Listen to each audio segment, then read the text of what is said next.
మీకు అందరికీ గుర్తుపెట్టుకోవాలి, ఒక మంచి టెక్నాలజీని ఉపయోగించి real time data system data lake create చేసి డేటా లేక్ ద్వారా ఎక్కడికక్కడ అనలైజ్ చేస్తున్నాం.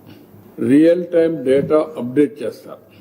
అప్డేట్ చేసిన తర్వాత డెసిషన్ మేకింగ్ కూడా పై వాళ్ళకందరికీ రియల్ టైం తీసుకునే అవకాశం ఉంటుంది. ఫైల్స్ అన్ని రియల్ టైం ఉంటాయి, ఫైనాన్స్ అంతా రియల్ టైం ఉంటుంది, వర్క్లన్నీ రియల్ టైం ఉంటాయి, ప్రాజెక్ట్స్ అన్ని రియల్ టైంలో ఉంటాయి, అన్ని వస్తూ ఉంటాయి. ఇంకొక పక్కన ఇవన్నీ చేయడానికి ఐఐటి తిరుపతిని, ఐఎస్బి హైదరాబాద్ ని కూడా నాలెడ్జ్ పార్ట్నర్స్ గా తీసుకొస్తాము. వాళ్ళు కూడా కూర్చొని ఒక new model for governance how to create.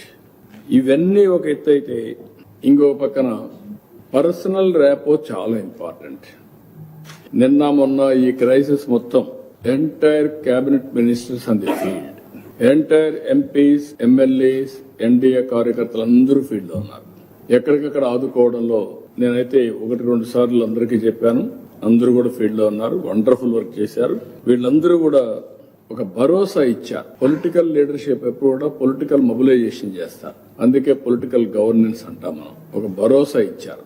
ఆ భరోసా వల్ల ప్రజల్లో ఒక నమ్మకం వచ్చింది. ఎస్, గవర్నమెంట్ ఉంది, మాకు అనుకున్నంత ఒకవేళ కష్టం వచ్చినా ఆదుకుంటారని ఒక నమ్మకాన్ని కల్పించారు. వాళ్ళందరినీ మనస్ఫూర్తిగా అభినందిస్తున్నా. Best way they have done.